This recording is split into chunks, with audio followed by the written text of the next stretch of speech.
Hi friends, அஸ்லாம் வலைக்கம். ஷிஃப்டிங்க்கு அப்புறமா இப்படி தான் இருந்தது. இந்த ரூம் ஃபுல்லாகவே ஸ்டோர் ரூம் மாதிரி நான் யூஸ் பண்ணிக்கிட்டு இருந்தேன். அன்பேக் பண்ணுறதுக்கு கொஞ்சம் கூட டைமே இல்லை, ரொம்ப பிஸியாக போய்கிட்டு இருந்தது.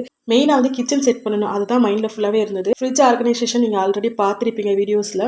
குக் பண்ண கன்வீனியன்ட்டாக இருக்கணும் அப்படிங்கிறதுக்காக மெயின் கான்சன்ட்ரேட் ஃபுல்லாகவே வந்து நம்ம கிச்சன் அண்ட் ஃப்ரிட்ஜில் தான் பண்ணியிருந்தேன். கிச்சனுமே வந்து டெம்பரரியாக தான் செட் பண்ணியிருந்தேன், இன்னும் ப்ராப்பராக எதுவுமே அரேஞ்ச் பண்ணல.